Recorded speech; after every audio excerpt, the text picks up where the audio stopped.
Okay, item 7, hearings, appeals, presentation, recognitions, and awards. Going to conduct a public hearing for the proposed 2017-2018 fiscal year budget.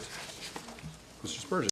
Thank you, Mayor. Members of Council, good evening tonight. I have a short presentation I'd like to give to the council members for the benefit of the governing body for the second time, as well as for those in attendance, and equally as important is all those folks that will watch this on cable channel 24 in Cox or may view it on our website. Here we go. Tonight, for public hearing, the City Council has on the agenda the proposed budget for fiscal year 2018. The proposed budget is for all of our funds, more specifically for the general fund and for BAMA. Tonight's presentation is I am going to touch on 5 areas. The first will be a budget overview for the general fund and for BAMA, and then I will briefly outline the fiscal year work plans.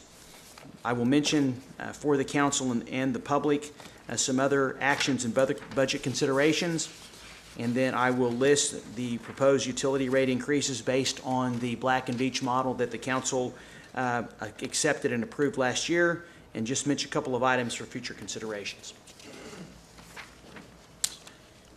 First thing I'd like to mention is that there are 2 main documents that council has access to regarding the budget. The first is the budget document itself, which is the book that has all of the proposed budgets, all of the proposed fund balances, and it also outlines, where we have been with respect to previous year's budget.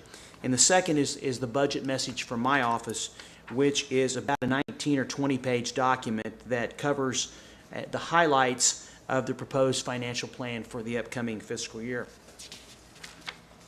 First item will be the budget overview.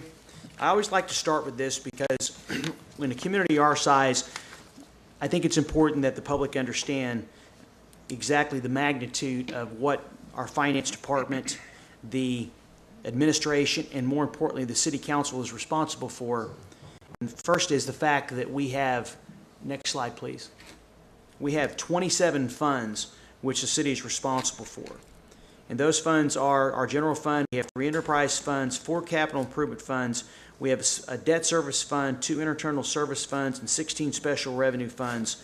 That these are the different buckets that all the money received have to go into. And so it's a monumental task to have a finance staff that's able to make sure the debits and credits, the expenditures are applied to the appropriate accounts when the amount of money we're talking about of taxpayers' money for our proposed budget. For FY 2018, the proposed budget is $248,413,381. The proposed budget is structurally sound and continues our commitment to maintain the high-quality public and utility services the Broken Arrow community has come to expect. I always like to start off and mention exactly what the total budget is, and I'll be more specific about the general fund and the BAMA in just a minute. But when you look at exactly what we're talking about as it relates to operations and capital, the Broken Arrow's budget this year, and it's primarily as a result of the capital improvement program, is just about $1.5 million less than $250 million. And I think that is obviously, that's a lot of money to be accounted for, but also demonstrates the type of commitment and responsibilities that the governing body administration have to the public and how we spend our tax dollars. That's why I believe transparency is extremely important when you're talking about this kind of money. Now, there is an increase that's being proposed for the current fiscal year, and that increase, expenditures are 31% higher than last year, and the reasons for that, I mean, that sounds like a very large figure, but certainly when I explain this, I think it will be very understandable. Next slide, please. The reasons for the increase, there's really just a couple. Operation expenses are up about 7.4% over the previous year. The largest increases is what's creating the 31% increase is the fact that we are going to be completing an additional $49 million in capital projects. As you can see here, there's an increase in the capital improvement program due to anticipated sale of almost $18.5 million of general obligation bonds that the voters were approved.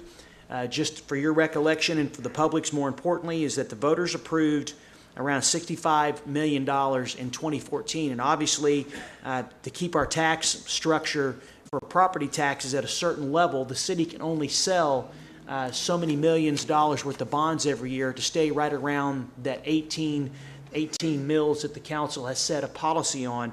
And so really that means we can only sell, it takes about 4, sometimes 5 years to sell that amount of bonds. This year, because we've had some capacity in the increase in our assessed valuation, we're going to be able to sell 18.435 million of those bonds, which will leave us with less than $10 million that we'll have to issue next year. I think it may be closer to 9, to sell all of the bonds for the 2014 general bond obligation that the voters approved. And that's the first step in completing the projects that the public has approved, is actually selling the bonds. In our utilities, our BAMA, we're budgeting an additional $30,103,000 for utility projects. These projects are going to be financed through what is known as the acronym, the OWRB, which is the Oklahoma Water Resources Board. We have found over the years that the Oklahoma Water Resources Board is the most appropriate and most effective way of issuing debt to complete the major capital improvement projects that we have to complete in our city. The interest rates are always very good. They have a number of very flexible programs, like we use, for example, with the new water treatment plant, to where you get the budget approved, and then they only lend you what you need at the time, as, for example, the development of plans and specifications, acquisition, and therefore you can model your debt service based on only what you have borrowed, or you can pay interest until then. And so there are other options. However, I think it's probably the most effective, and we're also supporting the state of Oklahoma. Budgeted expenditure carryovers for projects, that's something that we really want to focus on this year, as we're going to be carrying over $1.6 million projects, and we shared those with council 2 weeks ago. A breakdown on the fiscal year 2018 expenses specifically is the operational cost, and this is basically paying employee salaries, putting gas in the vehicles, buying pens, papers, paying the electric bill and the gas bill and so forth. Total $108,298,702. This is an increase of $7.5 million, or the 7.47%. Our capital outlay this year is almost $114 million. Once again, that's a very significant increase based on the 2 major items that I mentioned previously. And obviously, we have a debt service account of $26,229,100, which is an increase of a little over $1 million. The city borrows money for, whether it to be for paper projects in BAMA, or we borrow money that the voters, on projects the voters have approved, and then we have to generate property taxes or utility rates to generate enough debt service to pay for those projects, because the cost of those projects, many of them, and we cannot pay for on a pay-as-you-go plan. And with regard to the general fund, and the general fund basically covers the services that citizens touch and feel the most. The police and fire, our parks, recreation, code enforcement, inspections, general administration, finance, legal, etc. The proposed general fund for the upcoming fiscal year is $72,176,400, and this is an increase of $711,000, or right at 1% over what was approved for last year.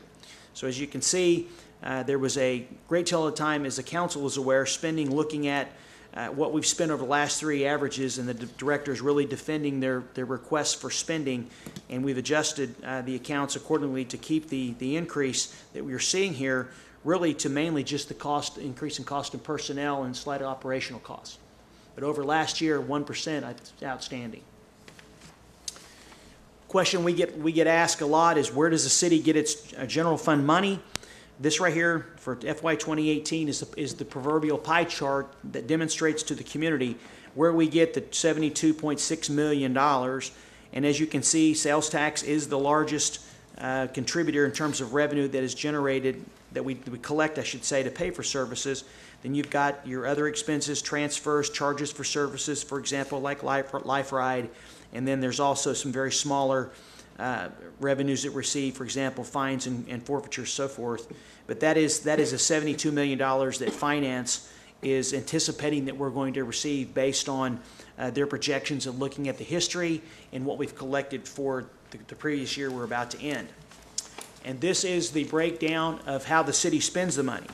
So as you can see, we're proposing to spend slightly less than what we're taking in. And our largest expense, obviously, and should be, is our public safety for police and fire services.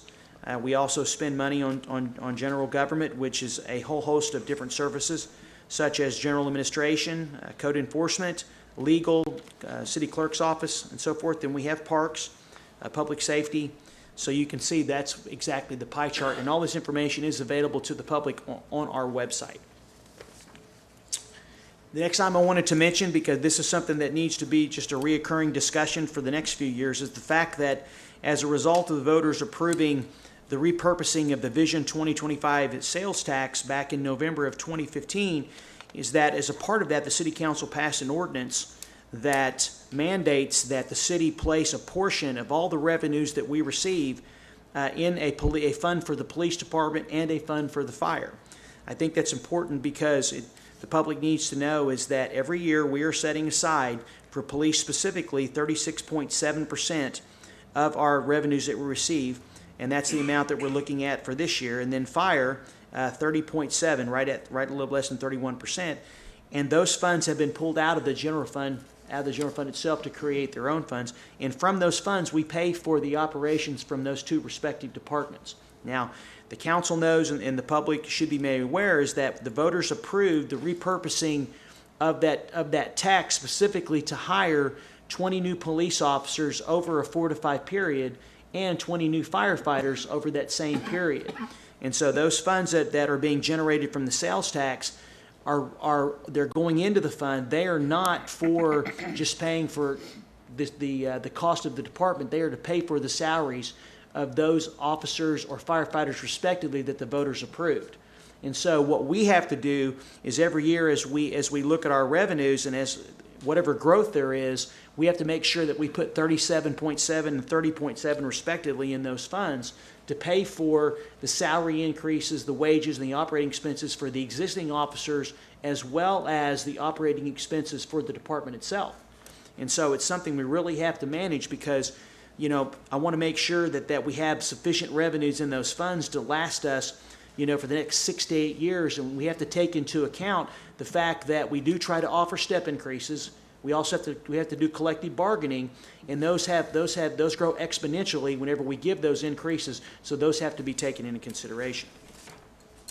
With respect to our municipal utility authority, affectionately known as BAMA, this year for FY 2018, we're projecting total revenues, and that is from our water, sewer, stormwater, miscellaneous fees, taking in $95,714,791, and our proposed expenditures total $94,344,800. Now, we are slightly below expenses versus revenues, and as the council members know, is that 95.7 number is dependent upon looking at the history, and obviously, if in fact we don't have the water sales and the corresponding sewer sales, then we will have to adjust the budget accordingly. And that's why I like the fact that we are about $1.3 million under what we anticipate receiving. If we end up being under, any revenues that we receive over what the operating expenses are going to be left in the account, the BAMA account, to help us build that 90-day fund balance policy that the council will be adopting sometime this year, to make sure that we have adequate reserves to cover anything that's unforeseen or extraordinary. And I would like to point out that on the budget book, if anybody wants to follow along, is that the financial plan starts on page 54 and runs through page 102. The reason for the budget increase that we're having this year for BAMA, really the $30,103,000 for capital, and then also the additional personnel, as well as operating expenses, make up the $32 million increase that we're seeing over last year. So once again, this year, and I think for the next few years, we're going to be very capital heavy driven until we lock in all of these projects being under construction. And according to the information Mr. Schwab has provided us, is that for the next 5 to 7 years, we're going to be really locked in with wastewater treatment plant updates, the replacement of large mains to our sewer plants, expansion of the water plant to accommodate growth. And so it isn't going to stop anytime soon, because as soon as we get these projects completed, we're already starting to have conversations about our water system and where we need to be 50 years, 40, 50 years from now, to make sure that we can accommodate that growth. And then we'll be looking at the next round of capital improvements that we'll have to consider to make sure that we can maintain and we can grow our system. The two top challenges for Bama, as I just mentioned, is the implementation of the long-term water and sewer capital needs. And something that's the council is adamant about is that we need to work towards establishing a 90-day reserve fund balance to make sure that we can pay the bills in case we have a wet summer, for example, or something extraordinary happens. If we have a collapse in a major collector line that is unanticipated, because as you know, some of our lines are 40 or 50 years old, and we had a couple of those last year. Something important that I always like to mention is personnel services. Our biggest resource and largest expense is always our personnel. Based on the plan for this year, next slide please, looking at where we are with our revenue growth and basically some adjustments that we made in our operating expenses, I'm recommending to council that we add 27 new positions this year. And I'm pleased to tell you that of those 27 positions, there is only one additional leadership position and one professional project engineer, and the remaining other 25 positions are either public safety, administrative, or service workers. So basically, these are going to be the proverbial boots on the ground. They're going to be out there working for the citizens, whether it's just working on a water line, sewer line, two additional people in the parks. Also, 5 additional police officers. We've always secured the funding to put our 20 firefighters on board. And so these aren't individuals that are going to be working in a leadership position, because I think other than this position, there's only one more that we may need in the future. Otherwise, I think we're in real good shape.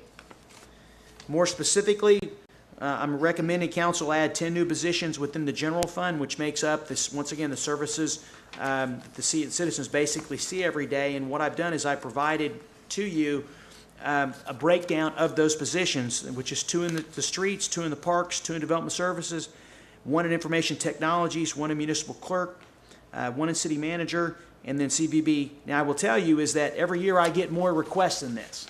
And believe me, I have to go through the painstaking process of making very difficult decisions, because quite frankly, I would like to approve every single request if they can be justified. But when I look at the funding available, what I did was every single department here asked me for more than I am recommending to you. And what I do is I ask the directors, what are your priorities? And then based on their priorities, I make those decisions based on the priorities or my observations. In this case, I think I took all of the director's number 1 or number 2 priorities. And so those that did not get approved next year, what I'll do is I'll tell the directors to come back to me next year and provide the additional documentation, because quite frankly, just because you tell me you need it isn't good enough justification for me. You need to provide me data. If we need additional help or capacity, for example, I've been saying for almost 2 years now, engineering construction needs additional project managers. We can't expect them to manage $150 or $200 million worth of projects if we don't have enough people to manage those projects. And the council has been gracious enough to support that. So it's the same thing, whether it's an administrative position or it is a position that's in streets and stormwater. If I have adequate justification, I will gladly bring it to the council for their consideration. With respect to police and fire, we are going to be, I'm proud to say, is that we're going to be adding the second round of 5 police officers through Chief Boggs' leadership. We were able to get the first 5, and we're going to add 5 more, and also an animal control officer and a call taker for dispatch is very important to him and to me as well. And I'm also very pleased to announce that through Chief Moore's efforts, as we've secured $2.7 million approximately through 2 grants, and this coming month on the 23rd, you, the council, will have met your commitment to the public to hire 20 new firefighters, and you will actually have done it well in advance of the 4 to 5 years that you said it would take. So we will be putting those new individuals on the shifts the following Monday, and we will be moving forward with letting the public know that we have met that obligation. I'm very excited, very excited about that. The one thing I do want to point out is that the public needs to know this, is that when it comes to police and fire, basically 88.3% of the police budget is made up of personnel costs. So they're heavily laden on personnel. And then for the fire department, it's about 92%. And honestly, that's where the money should be. We need to make sure we provide great technology. We need to make sure we provide great vehicles, but mainly we need the personnel. And so you can see is that anytime we give increases, there is an effect on that cost. So we have to, make sure that we're watching that fund closely. With respect to Bama, proposing 11 new positions, which I believe are desperately needed. General service 2, stormwater utilities, sewer utilities, and engineering construction. Once again, these are workers that are going to be out working on stormwater, concrete, managing projects. We're also going to be implementing a customer service initiative to help with our solid waste department. So these are all very functional positions that I believe the respective departments need. Moving on to the capital improvement program, which is a 0.5% of the 3.55 municipal tax. That is for pay-as-you-go capital or larger capital improvement items. We collect about $7.1 million a year for projects. This year, with the rollover through this STCI, as it's affectionately called, we're going to spend about $8.8 million. This includes project carried over from fiscal year 2017. The projected fund balance is right now looking at $4.3 million. Now, a couple things. About $900,000 of that has to be reserved for debt service, which means that the city council has available to it, about $3.5 million should there be something that happens in case we have an emergency. If there's something the council wants done throughout the year that's not approved as a part of the budget, we have two choices. Number one, we could take it out of the fund balance, or secondly, is that you could tell me how much that is. The council could collectively say you want it done, and then we would reprioritize the projects. And my recommendation always to the council, if it's not an emergency, is that we look to reprioritize projects. Because this right here is if something catastrophic would happen to any of our infrastructure, this is where we would have to go to get that fund. And so I'm very protective of this, and I want to make sure that we keep a large fund balance to fund any capital projects, because nothing's cheap. Everything's traffic signals $275,000. So if we have to fix something, a collapsed bridge, this is where this would come from, or any other major capital improvement. So I know the council members, that's why I like the fact, for example, Councilman Moody said he wants to talk about a second set of bathrooms in the downtown area. I support that, and we're going to look at that initiative and come to you next year with the proposal. But basically, he's told the people that have asked is that we'll look at it and we'll include it in our request for next year. Same thing with all of you. If there's something you want us to look at, we certainly will.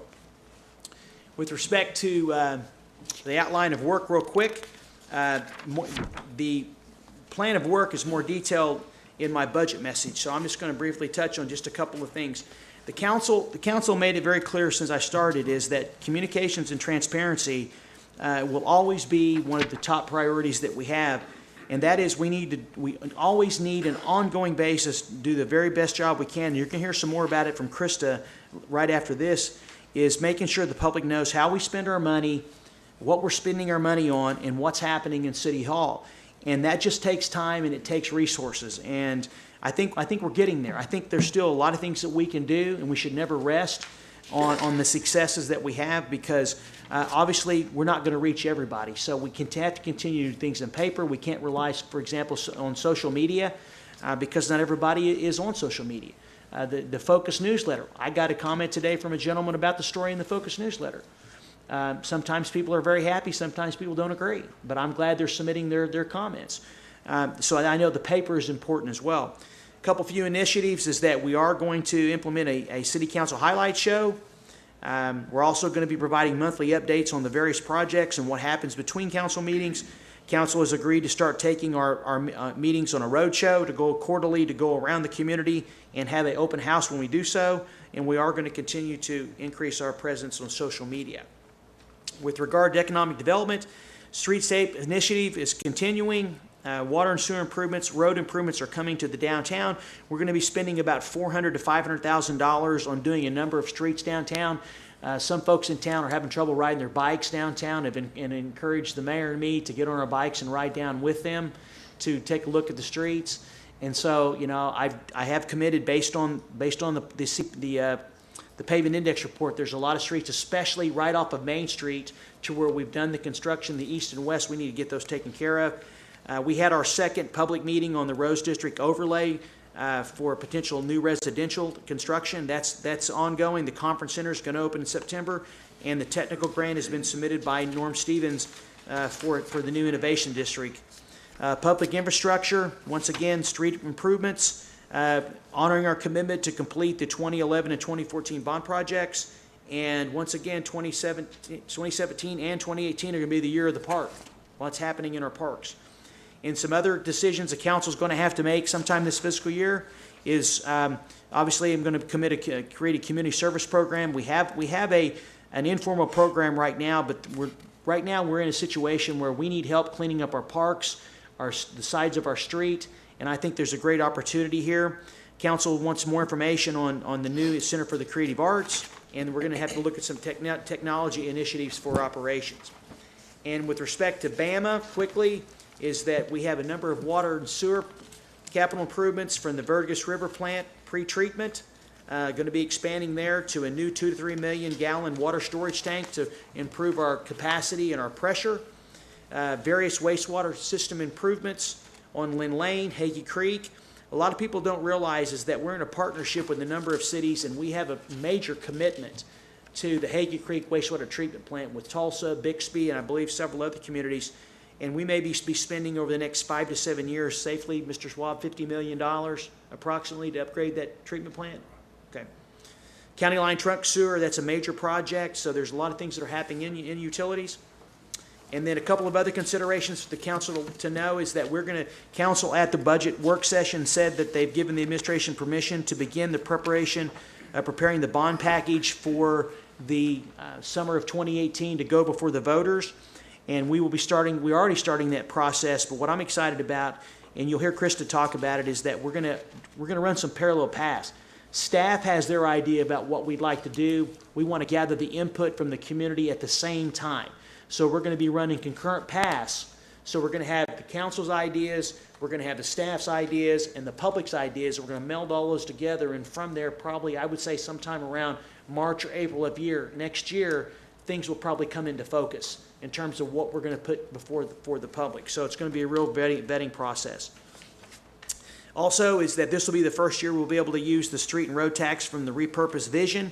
And right now we're in the process of finalizing it because I'm not completely satisfied. I want one document the council can look at because we're completing bond projects and we're completing street projects. And so Mr. Schwab and his team are actually putting those two documents together in very simple form, and we're going to have those to you by the end of the week. But I can tell you is that right now it looks like we're going to be spending between street maintenance and bond projects probably around 27 or 28 million dollars in actual road improvements and maintenance. So definitely that a new tax that we just started collection is going to be real helpful to us.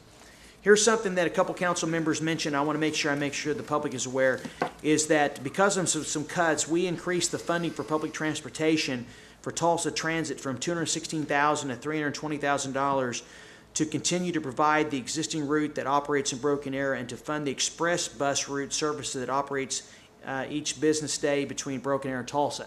This is the main form of transportation for a lot of folks in our community. And so we made a recommendation to you to increase that funding because they had to cut some funding to maintain that route because there's a lot of folks that ride that one route. There is two. There's one that's not as heavily used, so we're actually recommending to use this funding to cover this main route.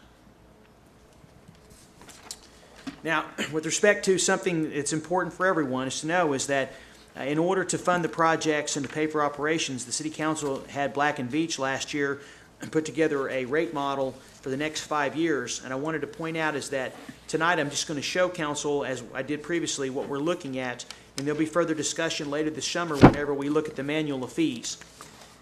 The funds are needed for two things, is to support the debt service on $140 million worth of capital projects and to support what we believe are the costs for ongoing operations and personnel costs.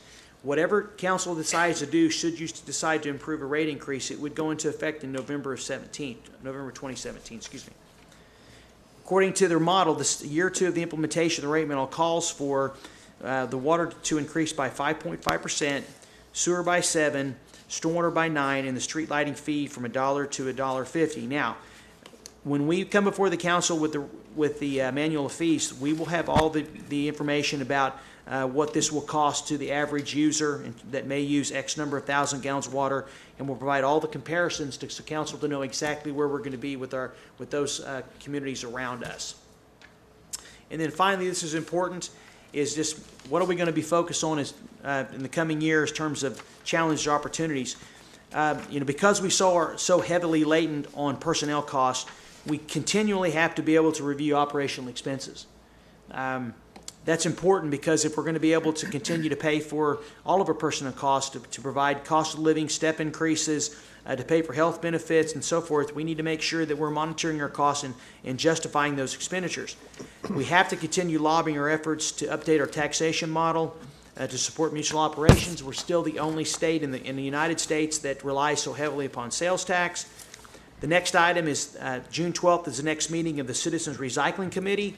And at that meeting, I believe they're coming in the point where they're going to be looking at submitting their recommendations sometime later this summer to the City Council on implementing some type of curbside recycling program. So I'm excited that that community has done yeoman's work, and I'm looking forward to, I'm sure as they are, to wrapping things up and putting in our hands. And as I mentioned to you before, and for the public, if they come to the council and make their presentation sometime in July or August, I recommend that you take it under advisement, and then we have a couple special work sessions where we look at it, and then you give council the direction on looking at the operational costs, and then we'll come back to you. And that implementation is not something that happens overnight. I mean, this is a very, very controversial topic within our community for a number of very good reasons. And so we want to make sure that we have a good, transparent, and vetting process throughout the entire decision-making process, because it'll probably be one of the most substantive changes in public policy this city has faced in many years, maybe decades. Long-term capital improvement plan, and then finalize the downtown residential housing initiative. We're getting a lot of great feedback, according to Mr. Skates, from those people that are ready to make investments and the folks that live down there. So we're excited. The next step is to accumulate all the comments, and then it'll go to the Planning Commission. And then at that point, it'll come before you for discussion, review, and possible action. So with that, I need to take this opportunity to thank Mr. Caldwell and his leadership for this year's budget process. It was a very enjoyable process to understand how we spend our money and come up with a solid plan. Mr. Cook, the entire finance staff, which I see at least one of them here today, all the department directors, our assistant city managers, and most importantly for the council for the time, the questions, and the commitments you've made to go through such a large spending plan. Thank you. Are there any questions or comments from City Council?